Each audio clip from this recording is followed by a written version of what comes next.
बात करने वाले हैं बाल श्रमिक विद्या योजना क्या है। ये देखिए उत्तर प्रदेश सरकार के द्वारा चलाई जाने वाली योजना है जिसे श्रम विभाग मैनेज कर रहा है।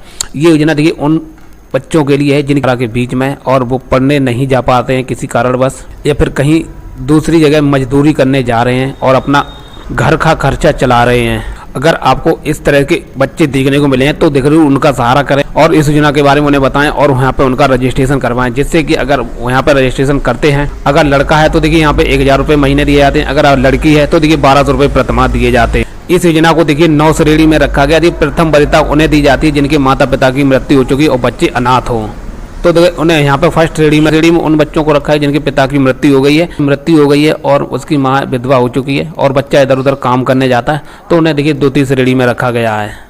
तृतीय श्रेणी में देखिए उन्हें रखा गया जिनके माता पिता दिव्यांग हैं, दोनों पूर्ण रूप से दिव्यांग। तो यहाँ पर देखिए कुल मिलाकर 9 श्रेणियाँ हैं। अगर आपको इस योजना के बारे में और भी जानकारी चाहिए तो देखिए वीडियो आई बटन में मिल जाएगा, वो वीडियो में मैंने सारी जानकारी बताई कि कौन कौन से डॉक्यूमेंट लगेंगे, कैसे आवेदन करना है और अगर आवेदन करते हैं तो कितने दिन में अप्रूव हो जाएगा, सारी जानकारी उस वीडियो में मैंने बताई है। तो एज है 8 से 18 साल के बीच की रखी गई है। ये देखिए उत्तर प्रदेश के जो सारे डिस्ट्रिक्ट हैं उनके अंदर सारी योजनाएं नहीं चलाई जा रही हैं। जो यहाँ पे कुछ डिस्ट्रिक्ट के नाम लिखे हैं यानी 20 जिलों को जोड़ा गया, उन्हीं में योजना चलाई जा रही है। देखिए यहाँ पे लिखा है जो बालक है देखिए 1000 रुपया है और लड़की है तो देखिए यहाँ पे आपको 1200 रुपया है। साल में देखिए लड़के को 12,000 मिलेंगे और 1440 रुपया मिलेंगे। यहाँ पे देखिए अगर आपका बच्चा 8, 9, 10वीं क्लास में पढ़ रहा है तो देखिए 8वीं क्लास में पढ़ रहा है तो देखिए यहाँ पे 6000 रुपये दिए जाएंगे अलग से। अगर 9वीं क्लास में पढ़ रहा है तो यहाँ पे 6000 रुपये दिए जाएंगे। अगर 10वीं पढ़ रहा है तो यहाँ पे 6000 रुपये अलग से दिए जाते हैं।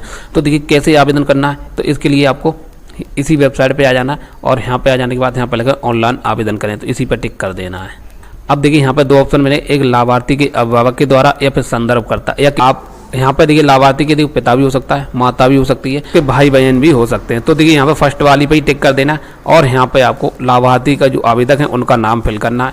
यहाँ पे आपको अपना मोबाइल नंबर डालना, वही आपकी यूजर आईडी होगी और यहाँ पे आपको अपना पासवर्ड बना देना है और सेम पासवर्ड की यहाँ पे पुष्टि करके यूजर बनाए, इसी पर टिक कर देना है। तो देखिए यूजर आईडी तैयार हो चुकी है। अब यहाँ पे आपको लॉगिन कर लेना। लॉगिन आईडी में देखिए आपका मोबाइल नंबर रहेगा, पासवर्ड जो आपने बनाया था वो डाल देना और यहाँ पे लॉगिन करें, इसी पर टिक कर देना है। अब देखिए यहाँ पे आप लॉगिन होके आ चुके हैं। अभी देखिए यहाँ पे आपके सामने यहाँ पे ऑप्शन मिलेगा नवीन पंजीकरण का, तो आपको इसी पर टिक कर देना है। अब देखिए ये आपको फॉर्म भरना है, ये व्यक्तिगत ब्यौरे का होगा, इस पर देखिए सारी जानकारी लिखी है। अब देखिए यहाँ पे बच्चे का सबसे पहले नाम डालना है, डेट ऑफ बर्थ क्या बच्चे की वो यहाँ डाल देनी है, उम्र अपने आप यहाँ पे आ जाएगी, मेल फीमेल क्या है वो यहाँ सेलेक्ट कर लेना है और यहाँ पे लिखा है कामकाज बच्चे का आधार अगर है तो देखिए आधार सभी के पास होता है, अगर है तो यहाँ पे आधार नंबर फिल कर देना। अभिभावक का नाम क्या है, माता या पिता या भाई का नाम क्या वो डाल देना, माता का नाम क्या वो यहाँ पे डाल देना है। बच्चे के अभिभावक की रिश्ता क्या है, यानी जो नाम यहाँ पे दिया है मदर्स नेम डाल रहे हैं तो मदर्स यहाँ पे सेलेक्ट कर लेना है, फादर्स डाल रहे हैं तो फादर सेलेक्ट कर लेना है।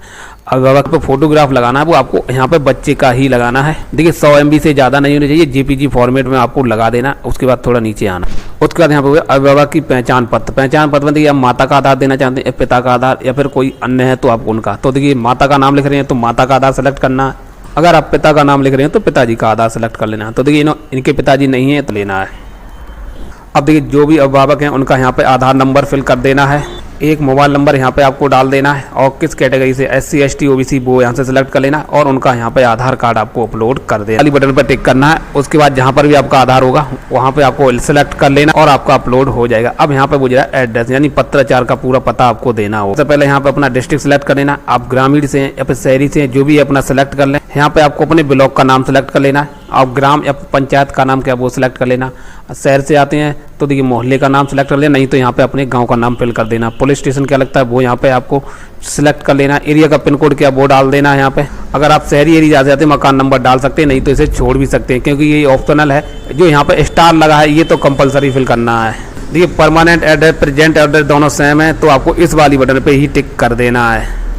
अब देखिए यहाँ पे हो जाए काम काज करने वाले बच्चे का विवरण आपको यहाँ पे देना है, यानी बच्चा है वो कहाँ पे काम कर रहा है। तो देखिए अगर कार्यरत है तो देखिए आपको यहाँ पे इस वाली बटन यानी कहीं काम कर रहा है तो इस पर टिक कर देना है। अगर कार्य नहीं कर रहा है तो देखिए आपको यहाँ पे कार्य कर नहीं रहा है तो इसी बटन पर टिक कर देना। तो देखिए यहाँ पे डिटेल नहीं देनी होगी। अब यहाँ पे पठन पाठन की वर्तमान स्थिति क्या है, रोजाना विद्यालय जाता है या फिर ड्रॉप आउट है या फिर कभी नहीं गया यानी विद्यालय ही नहीं कभी गया बच्चा। उसके बाद लास्ट ऑप्शन है नामांकन तो हुआ है लेकिन विद्यालय नहीं जा पाता है, जिसकी कारणवश या काम काज करने की वजह से विद्यालय नहीं जा पा रहा है। अगर देखिए बच्चा विद्यालय बराबर जा रहा है तो देखिए फर्स्ट वाली बटन पर टिक करना है। तो यहाँ पर देखिए आपको स्कूल की डिटेल देनी होगी जहाँ पे बच्चा पढ़ने जाता है। अगर ड्रॉप आउट है तो इतने सारे ऑप्शंस मिल जाएंगे। तो देखिए ड्रॉप आउट तो खुद नहीं होगा, मगर यहाँ पर लगा कभी नहीं गया, ये भी ऑप्शन हो सकता है कभी नहीं गया। तो देखिए यहाँ पे क्या कारण था जिसकी वजह से नहीं गया, जैसे ईंट भट्टे पे या काम पे आपको कभी नहीं गया है। अगर नहीं गया है तो यहाँ पे आपको ऑप्शन सेलेक्ट करना होगा। तो देखिए यहाँ पे इतने सारे ऑप्शन लिखे हुए हैं, जैसे मान लो अगर बच्चा आपका ईंट भट्टे पे काम कर रहा है या फिर घरेलू नौकर है, कुछ भी है, तो यहाँ पे आप इनमें से ऑप्शन सेलेक्ट कर सकते हैं।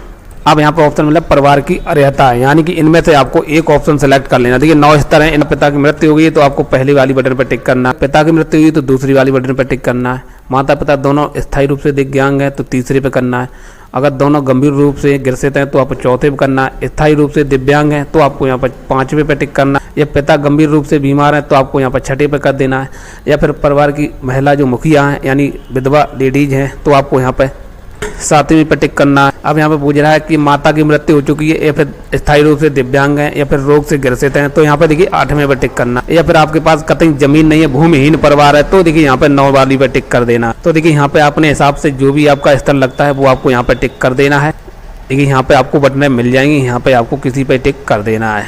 देखिए जैसे मान लो यहाँ पे मैंने सेलेक्ट किया इनके पिता की मृत्यु हो चुकी है, देखिए उस कंडीशन में देखिए यहाँ पे आपको उनका जो मृत्यु सर्टिफिकेट है वो आपको अपलोड करना होगा।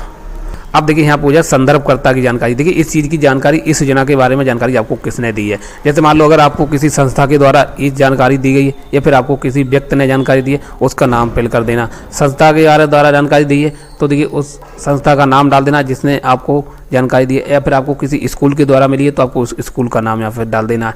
किसने जानकारी दी थी, वो ने आपको जानकारी दी, वो किसने आपको जानकारी दी है इस योजना के बारे में, वो क्या काम करता है, ऑक्यूपेशन उसका क्या है, उसका मोबाइल नंबर यहाँ पे फिल कर, पूरा एड्रेस यहाँ पे फिल कर देना है। उसके बाद आपको यहाँ पे इस टर्म को एक्सेप्ट कर लेना है और यहाँ पे सुरक्षित करें इस पर टिक कर देना है। अब देखिए आपका फॉर्म है, देखिए सबमिट हो चुका है। तो कैसे चेक करेंगे हमारा फॉर्म सबमिट हो गया, यहाँ पे आपको एक डैशबोर्ड वाली बटन मिल जाएगी, इसी पर टिक कर देना है। वैसे ही देखिए यहाँ पे आपको पंजीकरण नंबर मिल जाएगा, नाम क्या, ग्रामीण या शहरी एरिया नाम, सारी जानकारी यहाँ पे देखने को मिल जाएगी। अब इस लाइन को पकड़ के इस तरफ खींचना है। तो देखिए यहाँ पे आपका फॉर्म है, देखिए फिल्ड हो चुका है और सबमिट भी कर दिया गया। आपका जो लेबर डिपार्ट है डिस्ट्रिक्ट लेवल का, वहाँ पे आपका फॉर्म पहुँच चुका है। अभी तक वहाँ पे देखिए अभी पेंडिंग में है, अभी आपका अप्रूव नहीं हुआ है। तो देखिए जैसे ही आपका अप्रूव हो जाएगा वैसे ही आपको यहाँ पर जिस तरह से यहाँ पे ग्रीन टिक लगा वैसे ही यहाँ पर भी ग्रीन टिक लग जाएगा। ये आपका पेंडिंग है लेबर डिपार्ट से। अब देखिए करना कि आपको इसकी हार्ड कॉपी निकालनी है, जो भी आपने यहाँ पे डॉक्यूमेंट लगाए हैं, माता पिता के आधार कार्ड लगा के, और उसके बाद यहाँ पे आपको अपनी बैंक की पासबुक जरूर लगाना, क्योंकि जो पैसा आएगा वो आपके अकाउंट में आएगा।